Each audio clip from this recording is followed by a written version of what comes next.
And now, meteorologist Marty with Southern Colorado's most accurate forecast. Well, I'll start you out with a view now graphically of the severe thunderstorm watch that I told you about moments ago. It pretty much includes anybody near and east of I-25, where you see the blue shading on the map, and that'll be until 8 o'clock tonight. The first stronger storms of the day are developing on the higher terrain west of Trinidad. They're not severe yet, but they may become so before too long.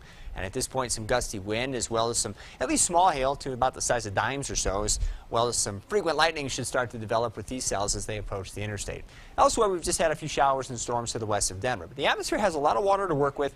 Yesterday at this time, I was showing you dew point temperatures that were in the 40s along the Front Range and mid to upper 50s out east. Now everybody's in the 50s, and this number is a pretty simple number to explain what's going on. The higher it is, the more water you have for thunderstorms to work with. And so as we get them up into the 50s along the Front Range, that's pretty impressive around here. Skycast shows scattered showers and thunderstorms moving away from the higher terrain this afternoon. They will at times be strong to severe over the plains, with chances for large hail again, perhaps some damaging wind gusts, and possibly isolated tornadoes. They'll move off into Kansas eventually.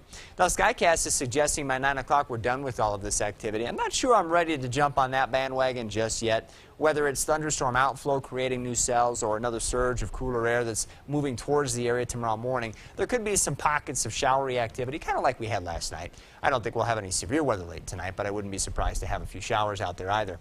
Lows from I-25 westward in the 40s and 50s, high country in the 30s, will hover near 60 over the far southeastern plains, and there could be some pockets of low cloud cover early tomorrow morning. But those wouldn't last very long, and like today, we'll get a few hours of sunshine, and then as we move into the afternoon, more showers and thunderstorms should develop. Tomorrow's storms might move a little more slowly than today's, so it could pose an even greater threat of flash flooding should a storm that strengthens hit one of the burn scars. I mean, that's a possibility today, too, but we do think the storms are going to clip along pretty well today.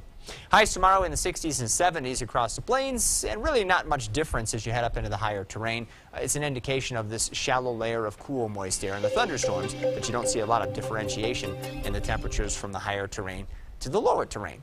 So we'll stay around 70 on Sunday, too, in Colorado Springs, and then finally dry out, and as we do, we'll warm up.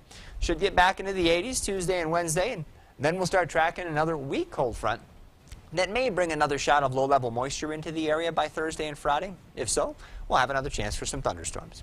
Pueblo will go with 70s through the weekend, 80s early next week, maybe low 90s on Wednesday. It could start getting windy later on next week as well. We should cool towards the end of the week if that front gets here, and if so, we'll have at least some isolated thunderstorms to contend with. Canyon City looking for 70s through the weekend, 80s early next week, might hit 90 on Wednesday. Throughout the weekend, about a 30% coverage on the storm, so it's not going to rain all day every day here, but there will be some cells out there that might impact your outdoor plans. Teller County looking for low 60s for highs, which means under storms could be in the 40s and 50s for a while.